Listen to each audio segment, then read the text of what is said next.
For more on this, I'm joined by cybersecurity expert Ben Aylett. Ben, thank you for joining me. Tell us, how significant is this and how would it help protect people's sensitive information?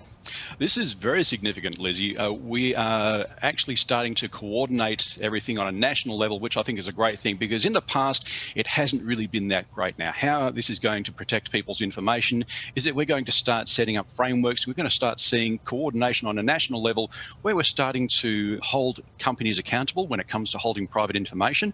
And also, it's going to bring more of a spotlight onto cybersecurity, and in particular with critical infrastructure. Does it go far enough though, Ben? Do we need new laws to keep people's data safe?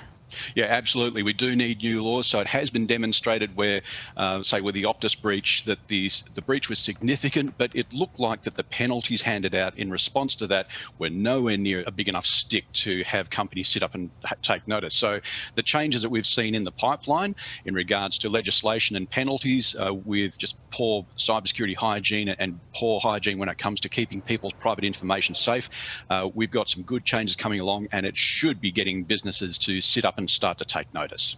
It's a very difficult thing to do, though, on an international level. Yeah, cybersecurity just on its own, even when you're talking about someone's home or home business, it is difficult to implement, and it is not like a single solution where you just take a box and plug it into a network. That is not cybersecurity. Cybersecurity is more about developing a culture around cybersecurity, much like we've had with occupational health and safety back in the 80s. Those that are around that time would remember the changes going from the 80s to the 90s, where occupational health and safety at work and at home became front of mind, and people really accepted that. It should be the same thing when it comes to cybersecurity. We really need to start developing a national culture around the way we address cybersecurity. The she'll be right attitude has really come back to bite us on the bum just last year, as we can see. And there has been a rapid increase in cybercrime. Why is that, Ben? Well, it's just cybercrime. The attacks, they haven't got worse. They've kept on getting better and better and better.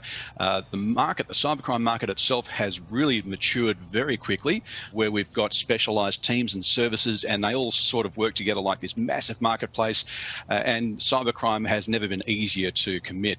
We've also got the confusion over jurisdictions and national borders, and it's become very, very difficult to defend against it. So we do really need this sort of coordination on a national and an international level. Okay, Ben Aylett, cybersecurity expert, thank you so much for your time on the Afternoon News. Absolute pleasure. Thanks very much.